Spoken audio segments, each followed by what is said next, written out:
ওকে student, আমরা 24টা অঙ্ক already complete করে ফেলেছি। 25 নম্বর অঙ্কটা দেখো। তো d y by d x plus tan x plus 1/xy equal to sec x by x দেওয়া আছে।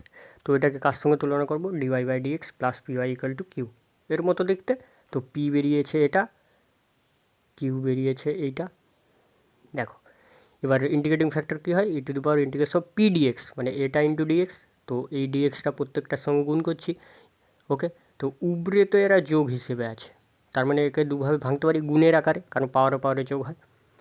তাহলে e to the power tan এক্সের integration log of sec x into e to the power, এটা তো লগ অফ এক্স হবে, এটা তো জানো, ঠিক আছে।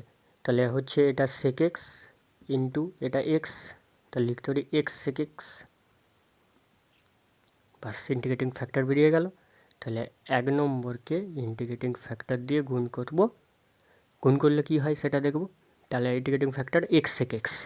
ওকে, আচ্ছা, তাহলে 1 নম্বর বলতে এটা যেটা দেওয়া ছিল, সেটা করলে ডি এক্স, ওয়াই ছিল y into x sec x, যেটা integrating factor x sec x equal to ওই sec x by x into x sec x.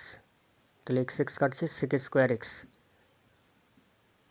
তাহলে ডিএক্সকে এদিকে নিয়ে যাও, ইন্টিগ্রেশন বসিয়ে দাও। তো এটা হবে y x sec x equal to, এটা হবে ট্যান এক্স হবে না, এক্স স্কোয়ারের ইন্টিগ্রেশন, সেক স্কোয়ার এক্সের ইন্টিগ্রেশন, সরি, সি। বাস, দিস ইজ দ্য অ্যান্সার।